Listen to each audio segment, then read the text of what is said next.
Nous, on est riches parce qu'on est en train d'appauvrir l'Afrique, de nouveau, l'Amérique latine, l'Asie. Nous sommes nous les responsables de ces millions de morts. C'est nous qui disons que tu dois avoir accès à l'eau simplement si tu la payes. Que je t'amènerai l'eau si je suis rentable. En Afrique, c'est nous, c'est pas eux. Eux, ils étaient capables de le faire en communauté. Et donc, à l'heure actuelle, il faut se dire que les guerres qu'on est en train de faire, c'est quoi? C'est parce qu'ils nous ont attaqués. Qui? Quand Sarkozy a bombardé la Libye, aucun Libyen n'avait attaqué la France.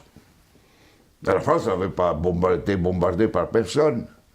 Et nous, quand les Américains ont bombardé Bagdad ou l'Irak, parce que c'était l'ennemi du mal,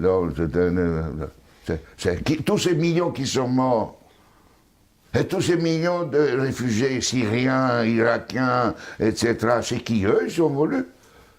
Et nous, on a le courage après de dire, je vais t'aider pour rester chez toi. Hein? Alors qu'on les a créé les conditions pour qu'ils doivent fuir. Et nous, on va dire hypocritement, cette Europe qui hypocritement donne 6 milliards à la Turquie, 2 milliards aux Libyens pour pouvoir tenir les gens qui viennent d'Afrique, où on est en train d'alimenter, nous, les guerres.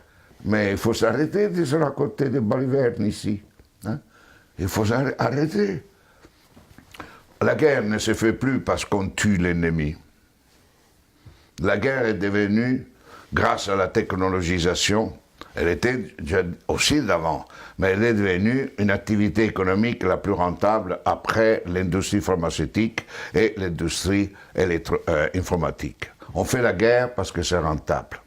Et malheureusement, si nous ne changeons pas nos dirigeants, et nous-mêmes, hein, dans le sens pas individuellement, mais les systèmes de valeurs fondamentaux, la sécurité nationale qui explique la guerre, la souveraineté nationale, l'appropriation privée du vivant, etc.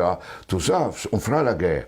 On fera la guerre, pourquoi? Parce que pour cela, deviendra une activité de plus en plus rentable.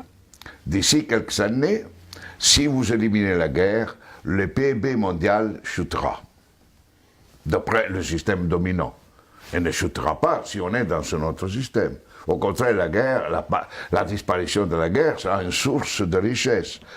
Mais c'est pour cela que les dominants à l'heure actuelle ne veulent pas réduire les armements, ne veulent pas réduire les occasions de guerre.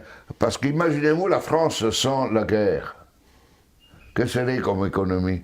Imaginez-vous les États-Unis sans guerre, deviendraient des pauvres. Dans des économies pauvres. Donc aujourd'hui, on est entré dans une phase où on fait la guerre parce que c'est rentable. Et vous n'aurez aucun dirigeant actuel du monde qui arrêtera la guerre, parce qu'il sera crucifié, parce qu'il sera lapidé, parce qu'il va contre la logique. La guerre fait augmenter le PIB mondial. La guerre permet la croissance économique. Et on suppose que si on fait la guerre, on augmente la création d'emplois chez nous, non?